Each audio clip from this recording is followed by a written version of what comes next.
Foreign contribution regulation amendment അതിപ്പോൾ 2026 മാർച്ചിൽ അത് അമെൻഡ് ചെയ്ത് പാർലമെൻറ്റിൽ ഇപ്പോൾ അവതരിപ്പിച്ചിരിക്കുകയാണ്. ഈ ബില്ലിലെ പ്രധാനപ്പെട്ട ചില മാറ്റങ്ങൾ ഞങ്ങൾ ശ്രദ്ധിച്ചത്, ഈ സ്വത്തുക്കൾ കണ്ടുകെട്ടാൻ പ്രത്യേക അതോറിറ്റി വരികയാണ്. Designated authority. ലൈസൻസ് റദ്ദാക്കപ്പെടുകയോ സസ്പെൻഡ് ചെയ്യപ്പെടുകയോ പുതുക്കി നൽകാതിരിക്കുകയോ ചെയ്യുന്ന NGOകളുടെ വിദേശ ഫണ്ട് ഉപയോഗിച്ച് നിർമ്മിച്ചതോ വാങ്ങിയതോ ആയ സ്വത്തുക്കൾ ഏറ്റെടുക്കാനും കൈകാര്യം ചെയ്യാനും വിൽക്കാനും അധികാരമുള്ള ഒരു ഉദ്യോഗസ്ഥനെ നിയമിക്കാൻ ഈ പുതിയ ബില്ലില് വ്യവസ്ഥയുണ്ട്. മറ്റൊരു മാറ്റം സ്വത്തുക്കളുടെ സ്ഥിരമായ ഏറ്റെടുക്കലാണ്. നിശ്ചിത സമയത്തിനുള്ളിൽ NGOകൾക്ക് തങ്ങളുടെ ലൈസൻസ് തിരികെ ലഭിച്ചില്ലെങ്കിൽ ആ സംഘടനയുടെ സ്വത്തുക്കൾ പൂർണ്ണമായും സർക്കാരിലേക്ക് കണ്ടുകെട്ടപ്പെടും, പെർമനന്റ്ലി വെസ്റ്റഡ്. ഈ സ്വത്തുക്കൾ പിന്നീട് സർക്കാർ ഏജൻസികൾക്ക് കൈമാറുകയോ പൊതു ആവശ്യങ്ങൾക്ക് ഉപയോഗിക്കുകയോ ചെയ്യാം.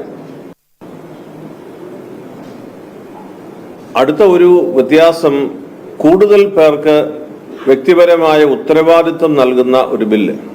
അതായത് നിയമലംഘനം നടന്നാൽ സംഘടനയുടെ പ്രധാന ഭാരവാഹികൾക്ക് പുറമെ ഡയറക്ടർമാർ, ട്രസ്റ്റിമാർ, പാർട്ട്ണർമാർ തുടങ്ങിയവരിലേക്ക് നിയമപരമായ ഉത്തരവാദിത്വം വ്യാപിപ്പിച്ചിട്ടുണ്ട്. എന്തുകൊണ്ടാണ് ഈ ബില്ല് വിവാദമാകുന്നത്? ധാരാളം സന്നദ്ധ സംഘടനകളും സഭകളും മനുഷ്യാവകാശ പ്രവർത്തകരും പ്രതിപക്ഷ പാർട്ടികളും സഭയും എല്ലാം ഈ ബില്ലിനെ കുറിച്ച് ഈ പ്രത്യേകമായ നിരീക്ഷണം നടത്തുന്നത് എന്തുകൊണ്ടാണ്? ഏകാധിപത്യപരമായ ഒരു അധികാരം ഈ ബില്ലിലൂടെ നൽകപ്പെടുന്നു. അതായത് കോടതിയുടെ യാതൊരു ഇടപെടലും ഇല്ലാതെയും കുറ്റം തെളിയിക്കപ്പെടുന്നതിന് മുൻപ് തന്നെ സംഘടനകളുടെ സ്വത്തുക്കൾ പിടിച്ചെടുക്കാൻ സർക്കാരിന് പരിധിയില്ലാത്ത അധികാരം നൽകുന്നതാണ് ഈ ഒരു വലിയ വെല്ലുവിളി.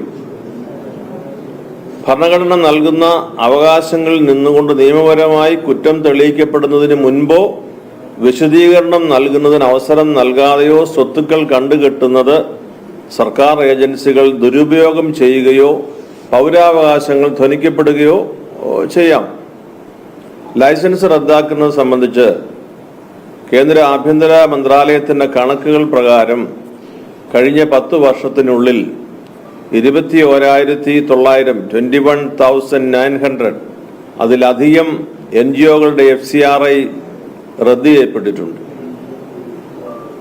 ഇതിൽ മിക്കവയും നിസ്സാരമായ കുറവുകൾ കണ്ടെത്തി റദ്ദാക്കപ്പെട്ടവയാണ്. ഈ പുതിയ നിയമം കൂടി വരുമ്പോൾ പല സംഘടനകളുടെയും പ്രവർത്തനവും നിലനിൽപ്പും പ്രതിസന്ധിയിലാകും. വിദേശ ഫണ്ടുകൾ ഉപയോഗിച്ച് രാജ്യവിരുദ്ധ പ്രവർത്തനങ്ങൾ നടത്തുന്നതും നിർബന്ധിത മതപരിവർത്തനം നടത്തുന്നതും ഫണ്ടുകൾ വ്യക്തിപരമായ ആവശ്യങ്ങൾക്ക് ദുരുപയോഗം ചെയ്യുന്നതും തടയാനും സുതാര്യത ഉറപ്പുവരുത്തുവാനുമാണ് ഈ കർശന നിയമങ്ങൾ കൊണ്ടുവരുന്നത് എന്നാണ് കേന്ദ്ര ആഭ്യന്തര മന്ത്രാലയം നൽകുന്ന വിശദീകരണം. യഥാർത്ഥ ലക്ഷ്യങ്ങളോടെ പ്രവർത്തിക്കുന്ന സംഘടനകളെ ഈ നിയമം ബാധിക്കില്ലെന്ന് സർക്കാർ വിശദീകരിച്ച് പറയുന്നുണ്ട്.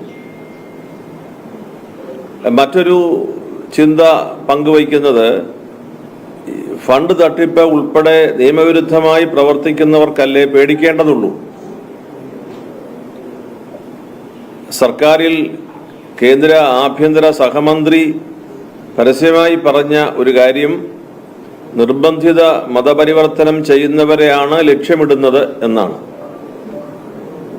അപ്പോൾ ഒരു വിഭാഗത്തിനും എതിരല്ല എന്ന് പറയുമ്പോൾ കേന്ദ്ര ആഭ്യന്തര സഹമന്ത്രി അത് വിളിച്ച് പറഞ്ഞിരിക്കുന്ന ഒരു കാര്യം അതാണ്. ക്രൈസ്തവ മാനേജ്മെന്റുകൾ നടത്തുന്ന ലോകോത്തരമായ വിദ്യാഭ്യാസ സ്ഥാപനങ്ങളും ആശുപത്രികളും സാമൂഹിക ക്ഷേമ കേന്ദ്രങ്ങളും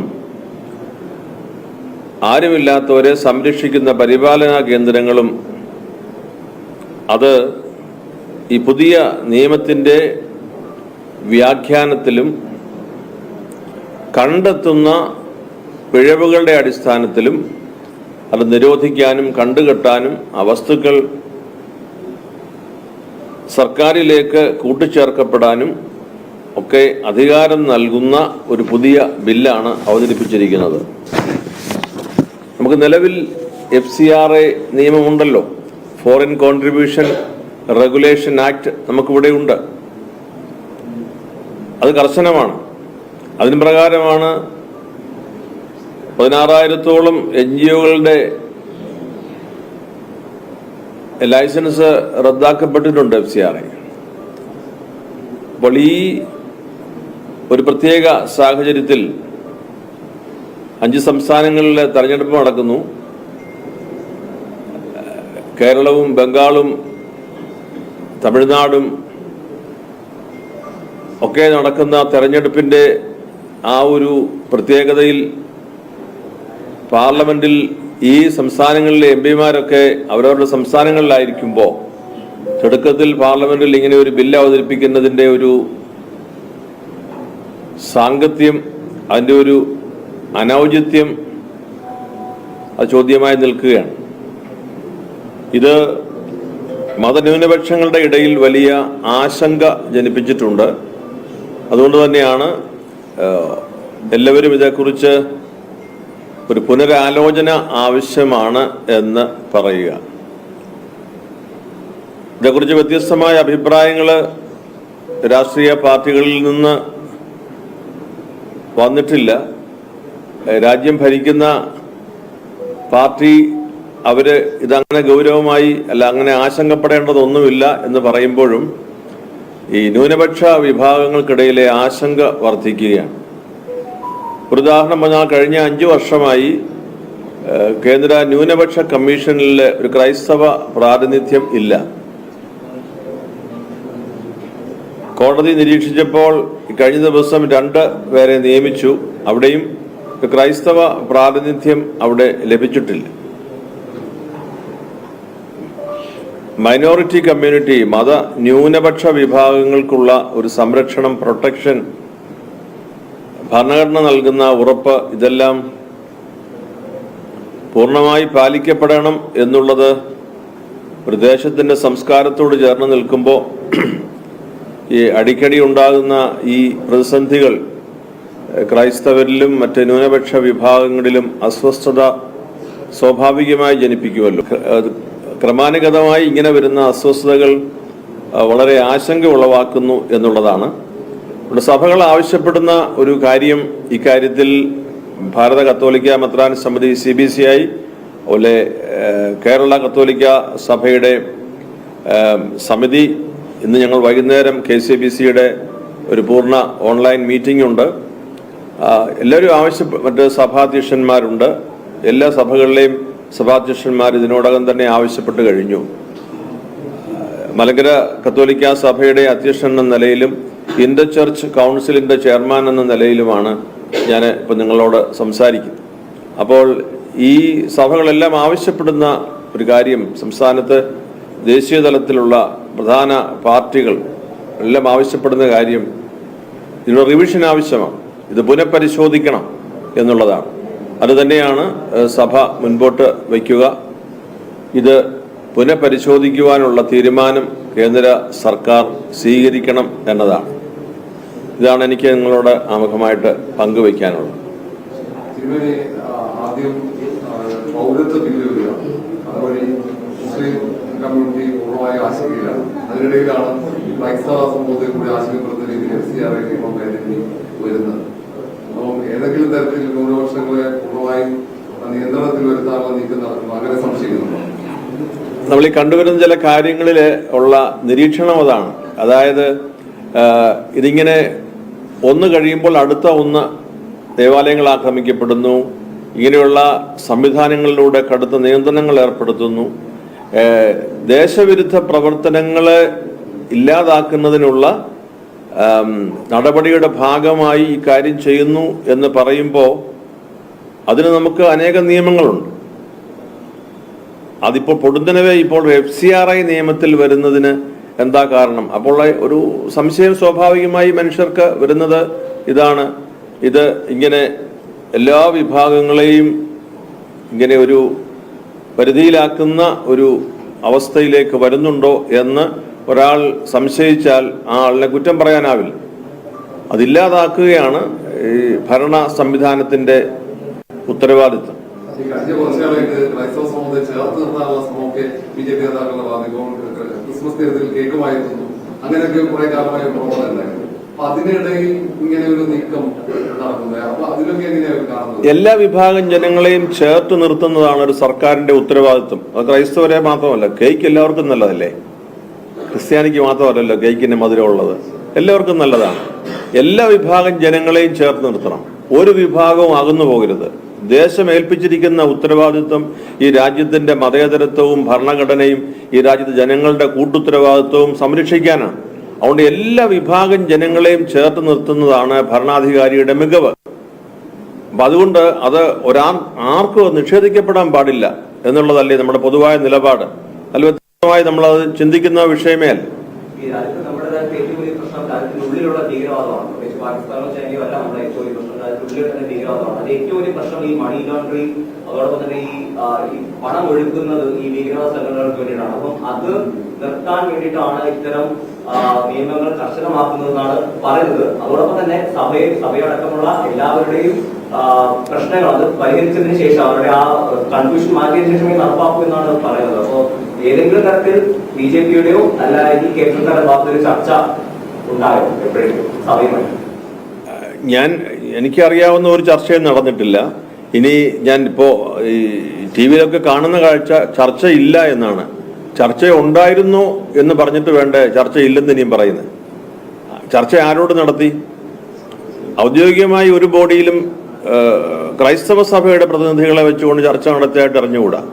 ഇനി ഇങ്ങനെയുള്ള ഗൗരവതരമായ വിഷയങ്ങൾ ഇത് പൊതുവായി ബന്ധപ്പെട്ടിരിക്കുന്നവരുടെ ഒരു അപ്പെക്സ് ബോഡിയിലെങ്കിലും ചർച്ച ചെയ്യണ്ടേ? ചർച്ച ചെയ്യുമ്പോൾ ക്ലാരിറ്റി വരുമല്ലോ. ഉദാഹരണത്തിന് അങ്ങനെ ഒരു രാജ്യത്തിന്റെ ഒരു സെക്യൂരിറ്റിക്ക്, ഇന്റേണൽ സെക്യൂരിറ്റിക്ക് തടസ്സം ഉണ്ടാകുന്നത് പോലെ പ്രവർത്തിക്കുന്ന ക്രൈസ്തവ സമൂഹമുണ്ട്, ഞങ്ങളോടൊന്ന് അറിയട്ടെ, ഞങ്ങൾക്ക് അവരെ തിരുത്തണമല്ലോ. അപ്പൊ അതൊരു വിശാലമായ ഒരു ചർച്ച വേണ്ടേ? ആ ചർച്ച നടന്നിട്ടില്ല. ഇനി ആ ചർച്ച ഇനിയും നടക്കാതിരിക്കേണ്ട കാര്യവുമില്ല.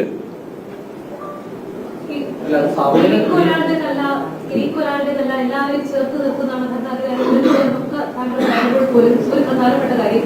ഈസ്റ്റർ ദിവസങ്ങളിൽ പ്രത്യേകമായി ഈസ്റ്റർ വിരുന്നുകളിൽ പങ്കെടുക്കുന്നു, പിതാക്കന്മാരെ സന്ദർശിക്കുന്നു, പിതാക്കന്മാരെ കാണുന്നു. ഇത്തരത്തിലുള്ള നടപടികൾ നടത്തിയത് BJP നേതാക്കളാണ്. ആ സമയത്തൊക്കെ സഭാപ്രതിനിധികൾ, ക്രൈസ്തവരുടെ അധ്യക്ഷന്മാരൊക്കെ സ്വാഗതം ചെയ്തതും കണ്ടതാണ്. ഇത്തരത്തിലുള്ള ശ്രമങ്ങളൊക്കെ കൂടുതലുമായി ഉണ്ടായത് ക്രൈസ്തവ വിഭാഗത്തിലാണ്. ക്രൈസ്തവ വിഭാഗത്തെ കൂടുതൽ ചേർത്തിട്ടാണ് BJP-യുടെ ഭാഗത്ത് ശ്രമം ഉണ്ടായത്. അതേ BJP-യാണ് ഇപ്പോൾ ഇതിൽ ആശങ്കപ്പെടേണ്ട കാര്യമില്ല എന്ന് പറയുകയും ചെയ്തത്. ശരിക്കും പറഞ്ഞാൽ ഇരട്ടത്താപ്പല്ലേ BJP-യുടെ ഭാഗത്തുണ്ടാകുന്നത്? താങ്കൾ പറഞ്ഞതിനകത്താണ് സത്യമുണ്ടല്ലോ. പറഞ്ഞതുപോലെ തന്നെ കിരൺ റിജു പറഞ്ഞത് ഇനി ചർച്ച ചെയ്യേണ്ട വിഷയത്തിലെന്നാണ്. അപ്പോ ഇന്ന് വൈകിട്ട് CPC-യുടെ യോഗം ചേരുന്നുണ്ട്. ക്രൈസ്തവ സഭകളുടെ ഭാഗത്തു നിന്ന് നിയമസഭാ തെരഞ്ഞെടുപ്പ് അടക്കം അടുത്തിരിക്കുന്ന പശ്ചാത്തലത്തിലൊരു സമ്മർദ്ദം ഉണ്ടാകും ഈ വിഷയത്തിലേ. ഇപ്പോ അല്ലാതെ സഭയായിട്ട് ചർച്ച ചെയ്യുന്ന കാര്യം പാർലമെന്റ് ചർച്ച ചെയ്താൽ നിലപാട് മാത്രമല്ല, ഇപ്പോ അതിനെ ചർച്ചകൾക്ക് ഇല്ലാതെ പറയുന്നു. അല്ല, അദ്ദേഹമല്ലല്ലോ ഈ രാജ്യത്തിന്റെ പ്രധാന ഭരണാധികാരി. അതിന് മുകളിൽ ആളുകളില്ലേ?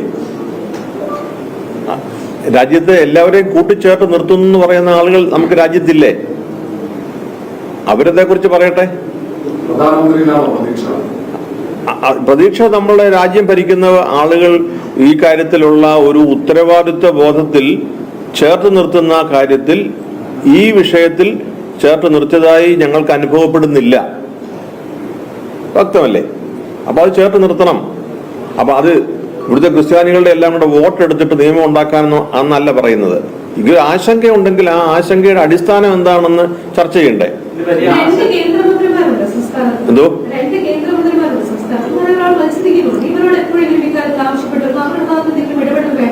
അത് ഈ സംഭവത്തിൽ മിനിഞ്ഞാന്നത്തെ കാര്യമല്ലേ ഇത്?